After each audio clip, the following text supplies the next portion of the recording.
a trip and retreat, but I'm sorry I never retreated. I set the bar so high that you might as well leave it. I'm going undefeated. I broke in the system, had to breach it. That's mission impossible, mission completed.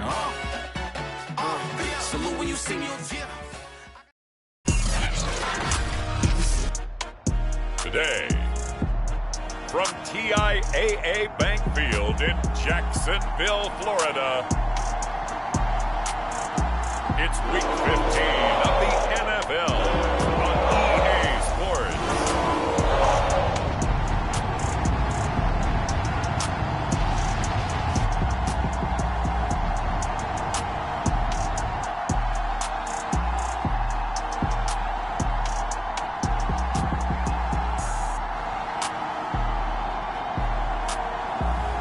As we'll see Jalen Hurts and the Jacksonville Jaguars versus Joe Burrow and the Tampa Bay Buccaneers.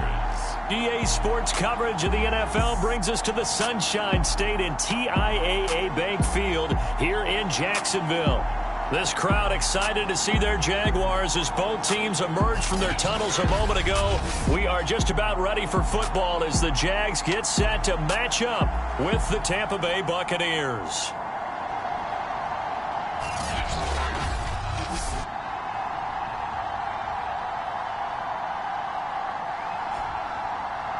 Alongside my partner, Charles Davis, I'm Brandon Gaudin. Charles, you look at this Jaguar team. They've certainly found their groove of late, winners of 5 in a row. And I think the sky's the limit for this team. They're playing the best football that they've played in a long time. Just about time to rock as toe gets ready to meet leather. And off we go from Jacksonville. And no run back on the opening kickoff. It'll come out to the 25. So out come the Bucs now for their first drive. They'll be led out by the #1 overall pick back in 2020 from LSU. It's Joe Burrow. Coming off of a loss their last time out, I think he's just seeking to make a bigger impact on the game. He threw a touchdown pass, didn't throw an interception. I think he just wants to jump those numbers up in terms of flinging it around and letting his receivers get into the end zone. Meanwhile, Burrow's throw here taken in by Gesicki. And they get him down, but not before he takes it across the 40-yard line. And what a nice example there of a tight end doing exactly what he needs to do. How about how he worked his way to the outside, made sure he secured the catch, and then anything after that, we count that as a bonus. And indeed, he gets enough for the first down. And he's going to take this across midfield into Jacksonville territory. A good run there on first down, and it'll leave him with a 2nd and 2. Now, look, that wasn't a huge gain, but those are the types of carries I think they were missing in their loss last week. They couldn't get him going on the ground. Did you get the same feeling I did during our meetings, that they kind of regretted that he didn't touch the ball? Absolutely. You know, hey, he should have touched it more last week. They weren't going to make that same mistake, and they've taken care of that early. These are his numbers from last week's contest. 5 catches, 63 yards, and a touchdown. And he's able to pull that last pass in, but this is usually a pretty tough unit to try and maneuver against. They're in the top 10 in the league against the pass, and you and I both know there's not much difference between 1 and 10. Throwing now, Burrow on first down. They'll get this to his tight end, Gesicki. And he's got this down a yard or two shy of the 40 before he's out of bounds. 5 yards on the catch there, brings up 2nd down. Well, I know from past experience, before you actually play a game, you visualize what's going to happen. And I don't know anyone who doesn't visualize themselves being in the center of what's going on. That's 3 catches for him here in the early going. He's got to like the way this is starting. Absolutely. 3 catches on any drive is good. Opening drive, that's a tone setter.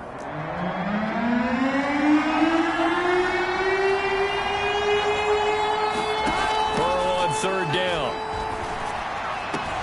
And able to find Gesicki as tight end. And he gets it down a yard or two shy of the 30 before he's out of bounds.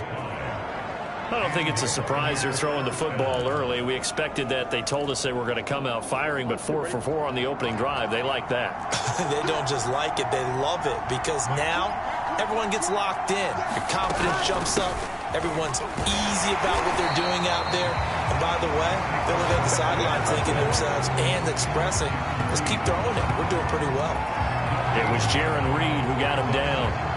Well, this defense for the Jags, they played extremely well last week in the win over Atlanta. It was a little bit enlightening talking with the defense coordinator about their performance last week, because the feeling was that it was a good, solid performance. They did what they needed to do to get the job done and get the win, but definitely a few lapses that they're looking to correct. And they'll get this one down to about the 20-yard line.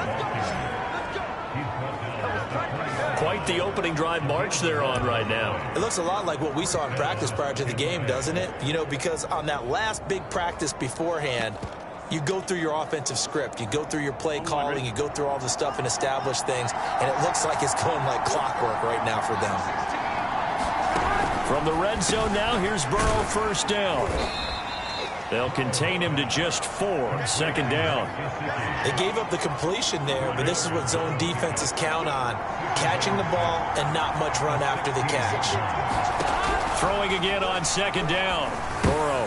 Well, he tries to force it in, and it's intercepted. Picked off at the 11. And the Jags are going to get the football here as they force the INT on the game's opening drive.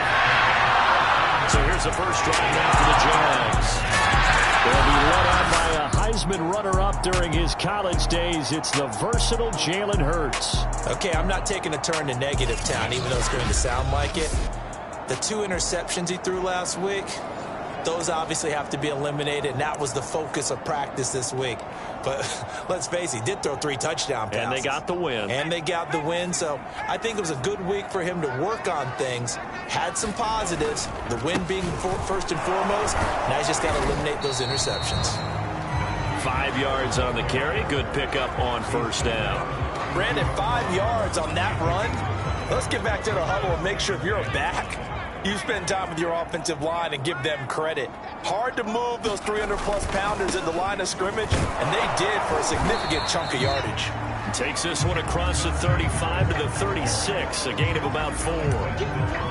Not a whole lot there. The defense was ready, it looked, for that run-pass option. You get the sense that next time he has that opportunity, he may keep it himself and get to the perimeter. Probably owes his back a little bit of an apology on that one, huh? Nyheim Hines, his first carry. And he'll be taken down, but not before he gets into enemy territory. Well, there's plenty of real estate for him to maneuver on that run, and let's face it, it shouldn't be a surprise. He's one of the better backs in the league. Had to come into this game with the idea, slow him down, otherwise it's going to be a long afternoon. So from Buccaneer territory now, it's 1st and 10 at the 47. They run with Hines. And he'll be taken down right around the 41-yard line. The numbers for him from a week ago: 11 carries, 62 yards, and a touchdown. 11 touchdowns on the ground this season, and the pride really extends throughout the entire offense. And in this case, I'm focusing on the offensive line. The leverage, the ability to get downfield, make that extra block in order to give him more space to run. They really look forward to him carrying the football because they're going to get him to the end zone. They'll fight forward for a couple down inside the 40. If they're going to get a first down out of this, they're going to have to earn it because there's been tough going in the interior there. And here we are on 3rd and 1. Be prepared. Brace yourself. Going to be some contact going on. On 3rd down, it's Hines, and he will have a Jaguars first down. At least it appears that way, and he got it by maybe the length of a football. You were telling me this yesterday. This is exactly what they want to do on the opening drive, establish the ground game. Yeah, remember our conversation? We were talking about what one of the GMs in the league has told me repeatedly. It's a big man's game, and it's not necessarily size. He's talking about playing some big boy football.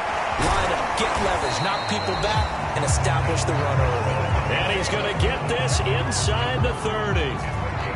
He's fresh off that 3-touchdown performance last week that got him AFC Offensive Player of the Week, so you know that he was already on their radar. Now he's maybe even a bigger plane on their radar. Bigger plane. I mean, he is the big dot on that screen that they're looking at and saying, how in the heck do we stop him? They're going to try a bunch of different things, different people covering him, but right now he's locked in and is in sync with his quarterback. So now 2nd and 10 after the incompletion on first down. Now a give, running left is Harris. And takes it in. Touchdown, Jacksonville. Najee Harris with touchdown number 7 on the year. And the Jags have taken the early lead. Well, these guys have won 3 straight ball games and another good start to this one out to the 6-0 lead. And I've talked with so many different coaches, as have you, along the way, and they always talk about winning streaks and the mood of a team and how much easier it is to actually prepare during that time. Guys are sharp, guys are focused, everyone's feeling good, and we're seeing it early in this one. Point after, right down the middle, and that makes the score 7-0.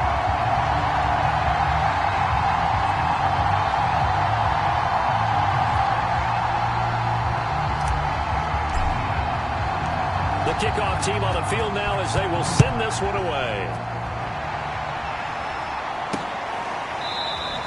And no effort to bring this one out. It's a touchback. Joe Burrow trots out again with the rest of his offense. And he had to be pleased at the start of the last drive. The offense was moving, but certainly not pleased at the end result, an interception. And every team we ever talk to at some point in the conversation, the coach, player, someone talks about, you know, we've got to finish. We've got to finish off drives, finish off the game. There's an example there of not finishing, doing everything right, but not getting the result that you need. 2nd and 6, just inside the 30. Now Burrow. Jaguar pressure and a Jaguar sack. Chase Young in there to get him, and on the season now that is 9 sacks for him. After 1, 7-0 on EA Sports.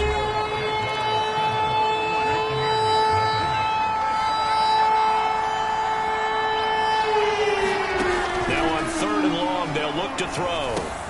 Open man is Higgins. And he's going to be brought down short of the first at about the 31-yard line. It'll be a gain of 12, but it will also lead to 4th down. I think that we all figured when he caught it that short of the marker that the defense almost relaxed and said, we've got this covered. And then all of a sudden, space to run after the catch. And now they're screaming, somebody get him down. Fortunately, they got to him and forced the 4th down. Great coverage there, holds him to a 2-yard return following a 50-yard punt. And the Jaguars go on offense, 1st down and 10. So from inside the 20, here's 1st and 10 at the 18. They begin the drive with Hines. He'll be dropped at the 25 after a gain of 6. Decided to hand it off that time on the run-pass option. Appeared to be an easy decision. Just gave it inside. Nice steady gain.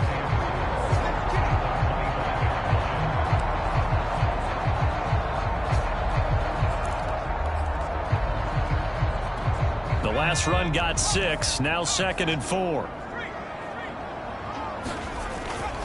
They'll toss to Harris. And he'll get to the 29-yard line, brought down there. Ordinarily in short yardage, most people don't run a toss because it takes a little bit longer to develop. But some teams see it as a very physical type run because the amount of people that get out in front of the runner, offensive linemen, tight ends, sometimes an extra back, they like to run that play there and try and run over people. Eluding the pressure right, and he'll just get rid of it. Oh, I like that right there. Not only was it the right play, throwing it away like that, frankly, I think it was the only play. Yeah, got outside of the pocket, realized he had nothing, just chucked it free. Yeah, live to fight another down, right? On 2nd down now, it's Hines. And he'll work this one up to about the 38. 41 yards rushing for him now to this point. Playing against a 3-4 front is really challenging for offensive linemen because they can do so many different things. But when you're running the football, if you can handle the nose tackle up front and then maybe a guard can slide up to the 2nd level and block a linebacker, that's when you have success running the football. I like this focus there because he wasn't thinking about breaking that one big. All he thought about was, I need 1. Let's go get that. Ended up picking up 2. They run with Harris. And he takes this up right near the 45-yard line. It's a pickup of 4, and it'll bring up 2nd down. I feel like I could see what he was thinking on that carry. He wanted to follow that big tackle through the hole. Ended up only getting 4 yards on the carry. I think he had designs on that one being bigger. On 2nd down, it's Hines. And they're well past midfield, just a yard or two shy of the 40. A good run there off right tackle in an old school NFL football. The right side of the offensive line, often known as the nasty side. The left side, usually the technical side. Kind of reminds me of the old Atlanta Falcons 2009, 2010. That's how they constructed their offensive line. And he can only manage to get a couple. 2nd and 8 coming up. When we talk about defenders, specifically linebackers, keeping their eyes in the right spot, he had that eye down the entire time. And you know that's not easily done because they throw a lot of misdirection at you. They try and fool you and get your eyes in the wrong place. But you're right about that one. He correctly figured that one out and made a really nice play. Hurts throw into the hands here of Hardman. And they'll have it in the red zone before he crosses over out of bounds. So many times in my career I've heard coaches talk about completions are one thing, but as long as we're there at the catch and we get guys on the ground, we can live with that. But if you're going to give up 10, 12, 15 yards after the catch, then your defense is going to be in a lot of trouble. This will be stopped about 2 yards shy of the marker. 8-yard gain, 2nd and 2. And when you get good yardage like that on first down, it really does a whole lot of good for your entire offense. But I love the way he's finishing those runs. At the end of things, he's making sure he gets just a little bit extra. 8 yards the tally on that first down run. Here's 2nd and 2. This is Hines. And here he'll get it down to the 7. I hope we give enough respect to the big guys up front because they have been getting it done on this drive. The holes have been large, and they've been barreling through them, picking up first downs. Escaping the pressure right. Toward the pylon, caught. And just shy of the goal line as he's out of bounds right at the 1. That's good for a gain of 6, 2nd and goal. They don't need to run another play here before the 2-minute warning. Let's see if they do it anyway. Harris will get it into the end zone for a Jaguar touchdown. So his strong first half continues as he finds the end zone here for the 2nd time. And definitely good blocking at the point of attack, and you just have to love watching the way he can create space down near the goal line, and he's able to take it into the end zone.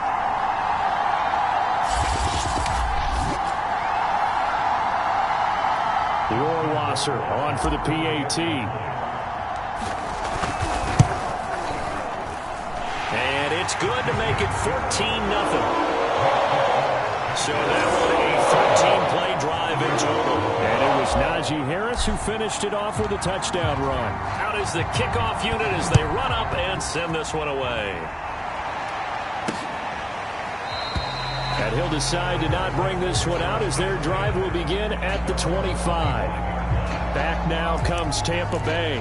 And it's been a rocky start for them thus far. They had the turnover and then the punt on those first 2 drives. So there is optimism because they've improved, right? Turnover, you just noted it. Punt's better than the turnover. The punt is better on the second one. Now they're hoping to turn it into first downs and hopefully. And the Jags get to him as down he goes. That one will set him back nearly 10 yards here on first down on the sack. 2 minutes to play first half. It's 14-0.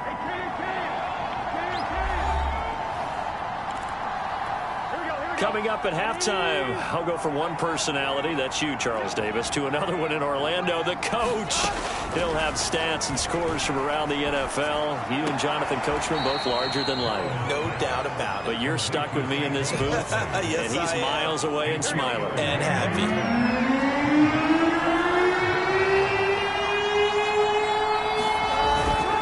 On 3rd down, Barkley. And down he'll go at the 25. It's a pickup of 6, but it's not going to be enough. And the punt team's going to be summoned on 4th down. Here's Thomas Morstead now as he'll kick it away for the 2nd time.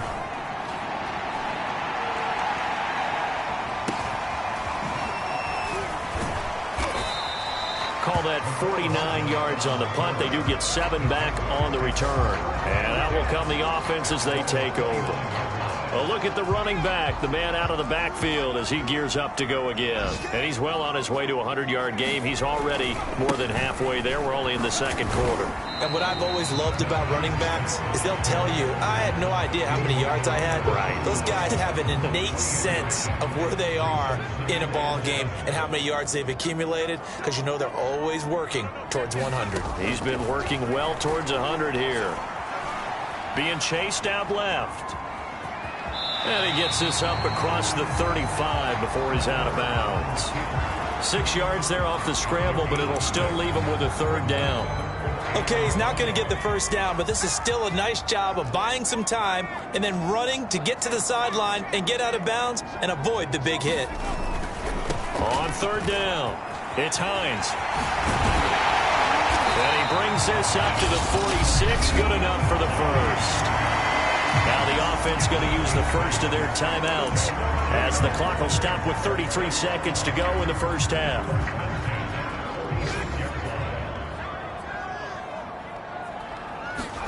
On first down, Hurts. And that is incomplete. He couldn't hold on through the contact. Brings up second down. When you run into slant, timing is everything, and against that man coverage, there was no space available, and incompletion as a result. To throw again on second down. Hurts. Throw left side, going to be taken in by Harris. Now the Jags will use the second of their timeouts as it comes with 22 seconds to go here in half number one. And the Bucs with an extra defender in the secondary now on third down.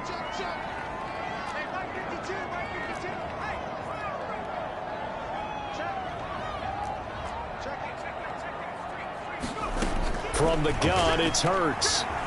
Flush to his right. And it's going to be incomplete. He was able to catch it there on the right sideline, but out of bounds, says the line judge. And it's going to bring up fourth down. That might be the third down stop that they needed, because they've had a lot of trouble slowing down this offense in the first half. This might be their opportunity to get off the field. They'll try and throw for it with Hurts. He's going to fire one deep, middle of the field. That's caught inside the 20. Touchdown. Dante Pettis in the final seconds of the first half. And the Jaguars will extend their lead here just before halftime. That certainly went against the traditional ways of playing football, but who cares? Look at the result. Big touchdown. They went for it on their own side of the 50. So there's conservative, there's aggressive, and there's really aggressive, which is what we just saw there. Tip of the cap to them. Extra point right down the middle, and that makes the score 21-0.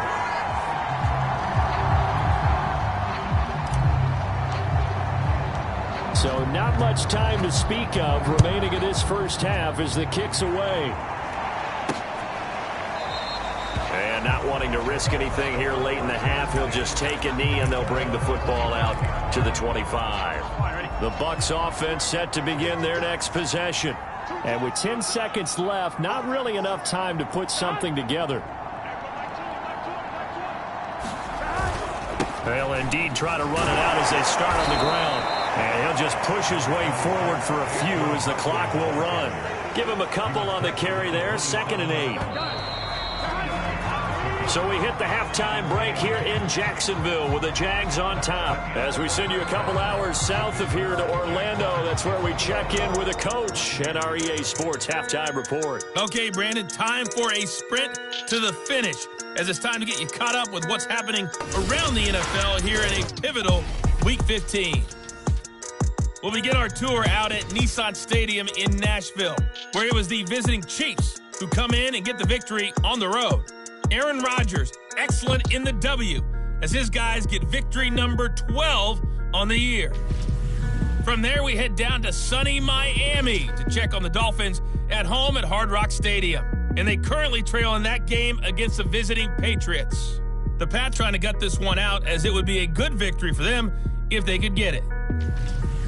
Lastly, let's get you to MetLife Stadium to see what's happening with the Giants at home in East Rutherford. and things didn't work out for him as they fall to the visiting Philadelphia Eagles. Trey Sermon, 2 touchdown runs to lead the way. Meanwhile, in our game, it's been a back-and-forth first half. Who can put it together in the second half? For the answer, we turn it back over to our broadcast team of Brandon Godden and Charles Davis. All right, Coach, thank you, and we welcome everyone back for quarter number 3. The Jaguars in possession of the lead, and they will get the football as we are underway in the second half. McCole Hardman to return it from his end zone. And only able to get this to the 19, so probably should have opted for the touchback. And as this offense makes their way back out, it's AFC playoff race time as we give you a look. And for the moment, they're sitting pretty in possession of that number 2 seed. But as we know and often happens, this is all still subject to change. Oh, you're so right about that. But even though the math isn't there yet, I think it's going to take new math for them not to make the playoffs. They're almost certainly going to be in the tournament and certainly going to be a dangerous team if you have to play against them. Harris going to get it again on second down. Fights forward for only about a yard up to the 21. I know that speed is the hallmark of today's NFL game, but the key to good rushing defense is still having your linebackers set the edge. The Bucs with an extra defender now in the secondary here on third down. Throwing is Hurts. They'll get that complete to Alberto. And they nearly get this all the way to midfield. Mark him down at the 49. And while we may be looking at the scoreboard, this offense certainly is not, because they're showing no signs of backing down, even with a 3-score lead here in the third quarter. I think they keep taking their shots. They've seen blown leads happen throughout this league. They don't want to fall victim to it themselves.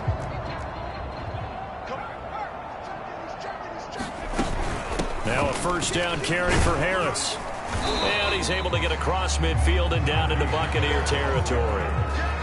Derek Nottie makes the tackle. Frustrating for a defense, energizing for an offense. Finding a way to create that type of yardage in your running game, that'll make the guys carrying the ball very, very happy. And he's dropped just before the line to gain. 4-yard pickup leaves him with 3rd and 1. Well, you certainly have to give a little credit here, because they're playing this game now at their pace. This is ball control football, sustained runs, taking their time and making it work. And he is going to have a Jags first down as they're able to get the 3rd down conversion.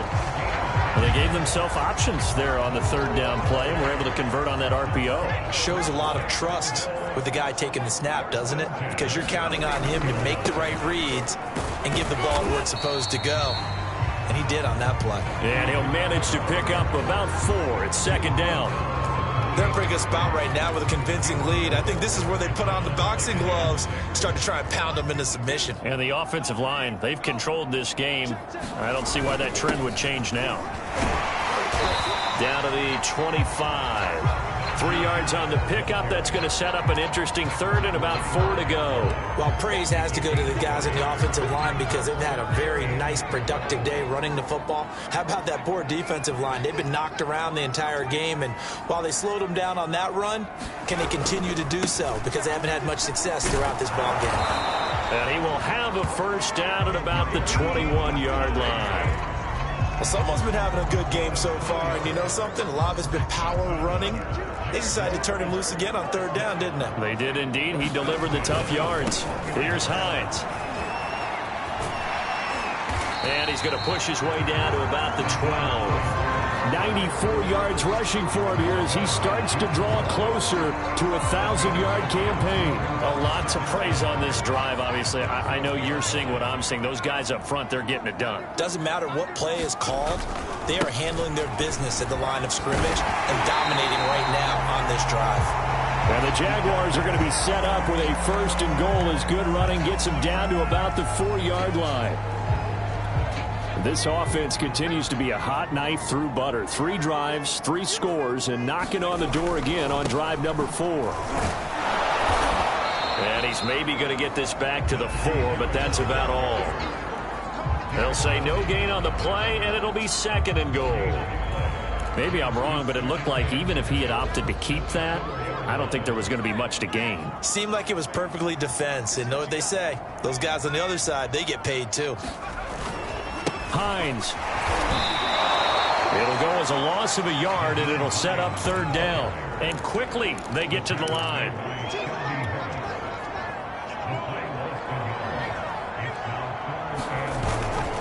They stay on the ground. Again, it's Hines. And he will get this into the end zone for a Jaguar touchdown.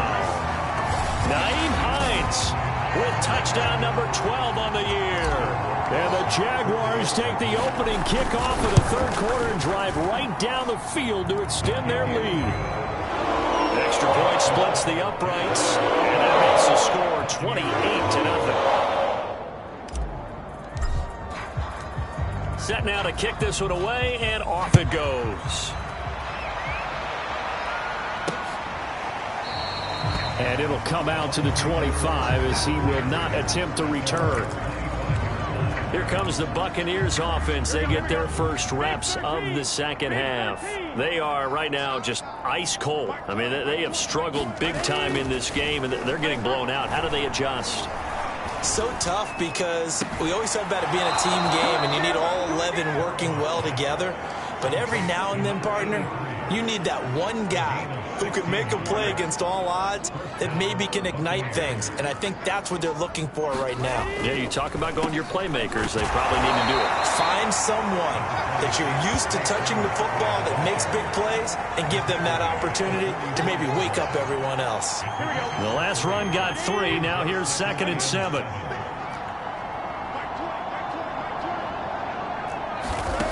They're passing here. Joe Burrow. This will be taken in by Michael Pittman. And he's brought down. With that grab, he now sits at 200 for his career, and maybe more importantly, a first down.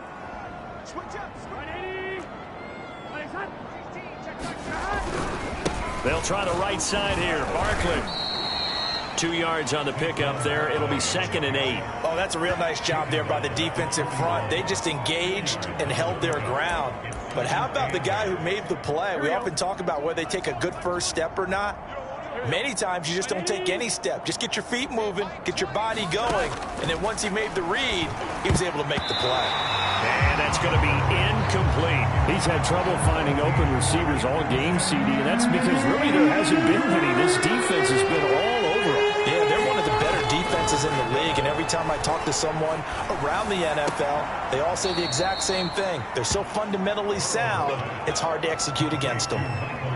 There's a nice pickup right there, and after watching that play, I'm thinking about all the lost opportunities that they've had so far in this game. But right now, just focus on continuing to move the ball the way they did on the last play. And he's got it.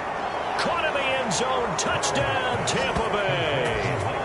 Mike Gesicki, his 5th touchdown now on the year. And the Bucs are able to cut into that deficit. And that was a beautiful ball right there as he waited for his tight end to come uncovered in the end zone, so give him points for patience as well. Delivered it right where it needed to be for 6 points. Jason Sanders now for the extra point. He's got it to bring it back to 28-7 now. So that winds up a 7-play drive all told. And it ends with a touchdown for the Bucs. Now after the touchdown, ready to kick it away is Sanders. From a yard or 2 deep, here comes a return. And ultimately cannot get this out to the 25-yard line as he's dropped it to 23. The Jacksonville offense set to begin their next drive. And now you've got the clock winding down here in the third quarter. You're 3 scores to the good. What's your approach on this drive? Too early to fully commit to playing the clock game. Yet at the same time, you're also not going pell-mell like you would in 2-minute offense. This is what NFL offenses call 4-minute football. Take the clock out of the game a little bit, wind it down, but at the same time, keep advancing the ball down the field. We're off to the 4th quarter here in Week 15. Happy holidays to all. This is the National Football League on EA Sports. They run again with Hines. They're going to snuff this play out behind the line. We have not seen that much today. This will be a loss of 3, and now a much tougher 3rd down looming. Brandon, it's clearly a running situation when you're up in the 4th quarter. They're going to have to stack the box and make it difficult for them to move the ball. Made it very difficult right there. Now they need to repeat that effort. Yeah, bring 7, 8, 9, whatever it's going to take to slow him down. And he's taken down right at the 45-yard line. 114 yards rushing for him now as he has been tremendous all day long. Well, that's a carry they have to be satisfied with. And throughout this game, they've been satisfied with what he's given them. Whenever they've needed a big run, a 1st down, he's the guy they've turned to. And it doesn't matter what the defense thinks. They've got the confidence to keep handing it to him and keep picking up good yardage. So the big play moves him all the way across midfield. It's 1st and 10 from the 45.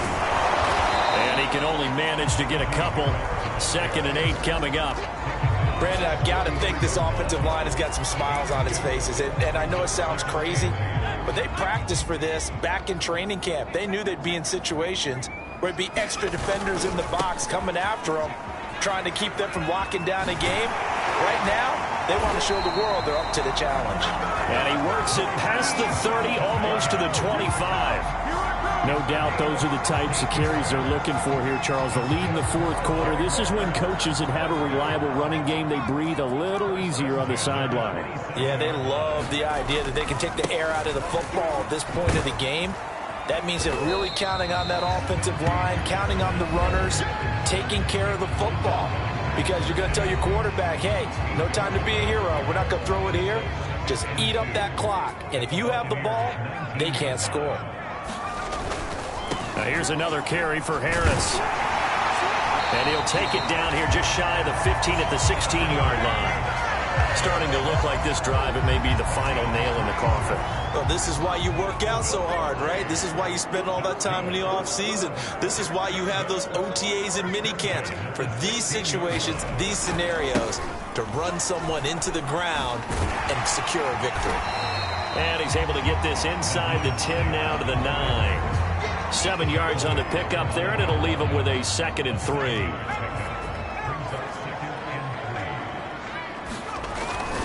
They'll keep it on the ground. Hines, and he's going to be brought down just shy of the 5 at the 6.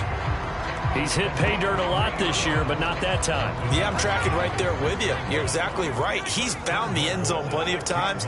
No way I can find any fault with the call. He may not have scored there, but of course you're going to give it to him. He gets him a little bit closer. He takes it from the 6 inside the 5 to the 4. That run didn't get very far, and I think when you're looking at his dimensions, he's a little bit on the smaller side. He's counting on the big guys up front to escort him in, and they couldn't create any kind of space for him, could they? Yeah, didn't get the push they needed. And maybe a measure of revenge there. He's had his way in this one, but this time they get him behind the line. That backs him up 1 yard and brings up 3rd down. With his size, he's a tough man to bring down, but they do a nice job there stopping his progress and not allowing him to get back to the line of scrimmage.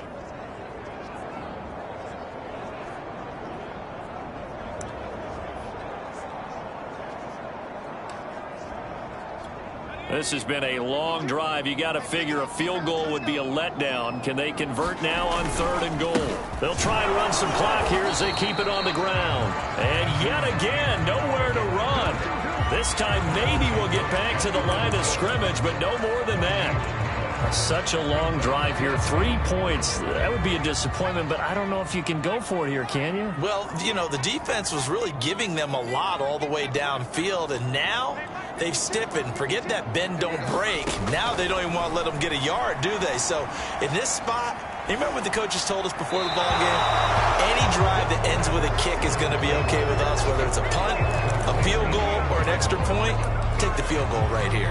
So they were really trying to put the nail in the coffin there already with this lead here in the 4th, but they didn't get it. Guaranteed it's not going to be a fun handshake in the postgame, right? You just know that there's going to be some bad blood there. And I know if we go to the postgame press conferences, the winning coach, you know what he's going to say, why he did it? We need the points, okay? Because you never know at the end of the year if points are going to come into the tiebreaker if we're trying to get into the playoffs. That's always the standard justification. So it's Buccaneer football as we welcome you back. They've got a 1st and 10 as they search for a late score. Burrow's throw caught by Higgins. And he'll go down at the 26 following a gain of 6. Over the middle here, it's Hilton. Now they got to get to the line quickly. They will throw on 1st down with Burrow. This one goes out wide for Barkley. And that's good for a gain of 6. And that'll bring up 2nd down. Throwing again, it's Burrow. That's complete to his tight end, Mike Gesicki. And he'll take this to the other side of midfield before going out of bounds. Clock management definitely critical here if they want to get back in this game. Absolutely agreed. They have to up the tempo in this case, down a couple of scores. Want to make sure they have a chance to win this ball game. Looking left side, he's got it, complete. And the offense moving quickly to the line. To throw again on 2nd down. Burrow. And that throw behind his man, he missed him, incomplete. At this point in the game, they've got to continue to try anything they can. They're still working at it, even though this one feels like a lost cause.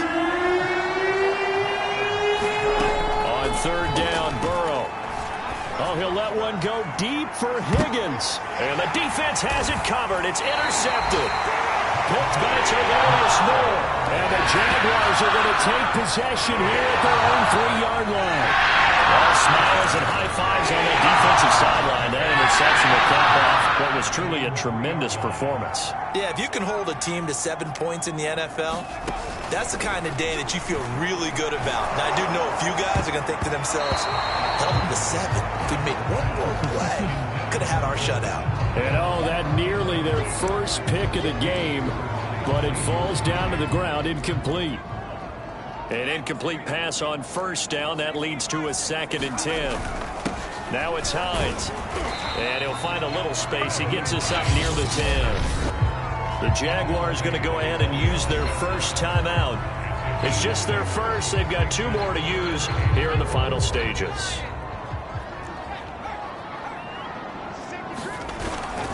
On 3rd down, here's Harris. And he is going to have the 1st down as he's up to his own 13-yard line.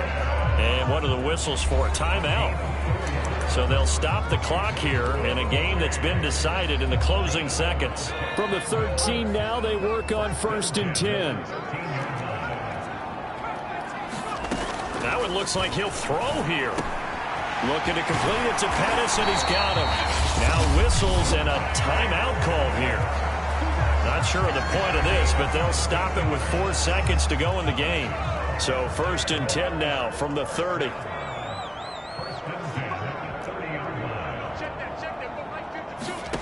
Here's Hurts to throw.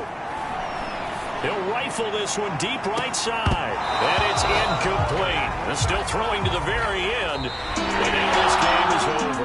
So this will be a win for Jacksonville. And it was their defense that really paved the way to this victory as they allowed the 1 touchdown. And that was all she wrote. I almost want to do the defense chant right now, right? Defense with a couple of claps in there, but no one wants to hear that from me. Let's just talk about how they got it done, though. When you take care of every aspect of the game, shut down the run, control the airways, right? Make sure the quarterback is harassed. This type of performance you get. They can't fashion together any offense, no consistency, and they just took control. So for the Jags, they remain in the hunt for a first-round bye as they move to 11-3 on the year. And they'll have another home date next week as the Cincinnati Bengals come to town. Meanwhile, for Tampa Bay, their playoff hopes take a hit as they drop to 7-7. And they'll try to turn it around next week as they head to Atlanta for a matchup with the Falcons. So for Charles Davis and our entire crew, I'm Brandon Gaudin. Next game, guess what? Charles and I will be here again. It's the NFL on EA Sports.